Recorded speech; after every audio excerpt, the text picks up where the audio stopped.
We have the pleasure of speaking with Dr. Abiola Salami. He joins us now for the conversation. It's a pleasure to have you here, sir. Thank you. Thank you for having me. Right. And how, diving straight in with, leadership, navigating change, right?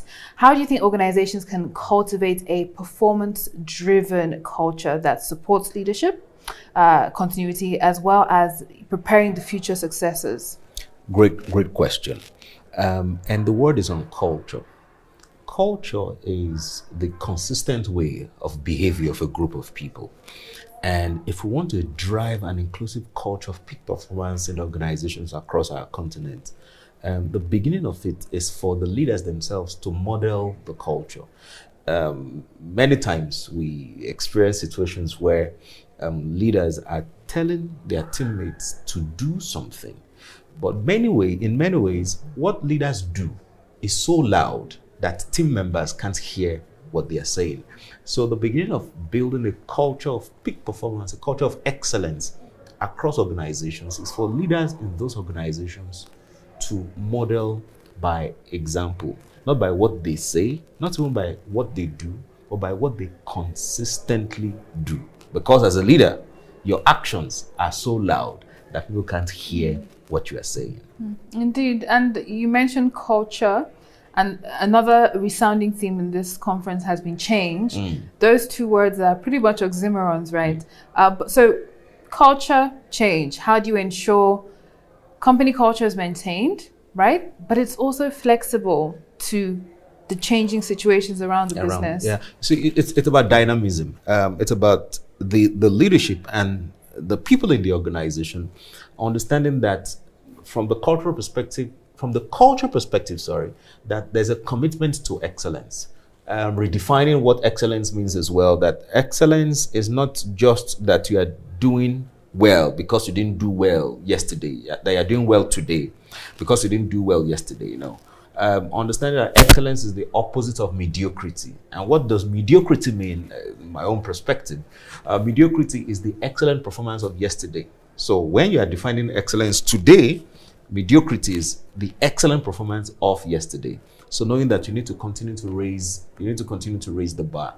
And it's not just about words, not just about what we share with each other verbally, but it is shown in the actions that we take. And as the environment continues to change, which we have no control over, and then we continue to adapt to that change, and we don't redefine excellence to drop into mediocrity, we have that capacity to continue to raise the bar by investing in capacity development of the people. And when we say capacity development, many people think immediately about, oh yes, send them for training. It is great to send for training, but it's important to be intentional about the training you are sending people for. Is it improving their KSA? Is it improving their knowledge so that they're on the cutting edge with the change that is going on? Is it improving their skills such that the great skills they had to deliver yesterday that is perhaps not relevant today, are we upskilling them? And also, the most important one, attitude. Is it also helping to improve their attitude? And that's where companies should be looking at as they continue to invest in building capacity to drive change, to adapt to the change in the environment, and to drive a culture of peak performance. KSA. We'll keep that in mind, and hopefully other leaders also keep that in mind when they're making that decision. Succession planning.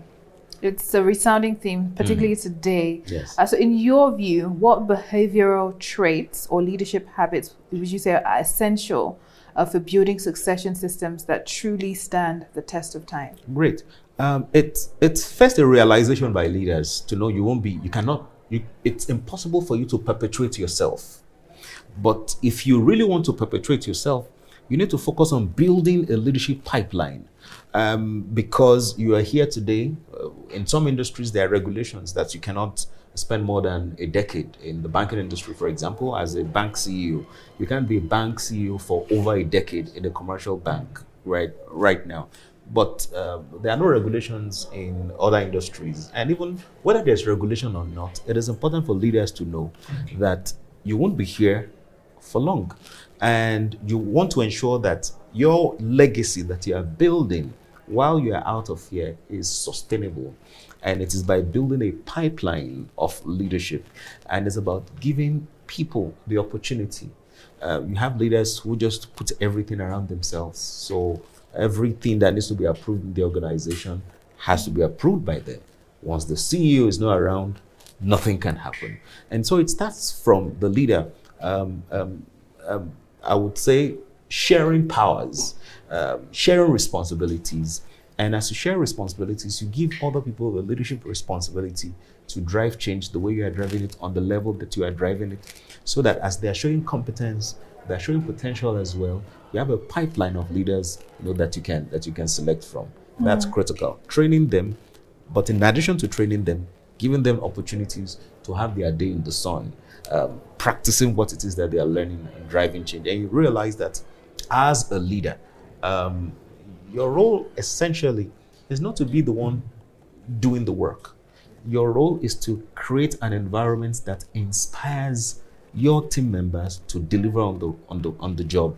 So if that is the kind of environment you are creating, succession is easy because you've created the environment, they are delivering on it, they are building their own capacity, and when it is time, you have a pipeline of people that can take over. Mm-hmm. And you are a member of the National Planning Committee. What key message or actionable insights from this year's theme, Leadership That Lasts, do you hope leaders will take back to their organization? Great question. That's a great question. And it's in one statement, one of the statements shared today, that succession planning is not just about replacing people. It's about building a pipeline of leaders who have the capacity to even take performance to the next level.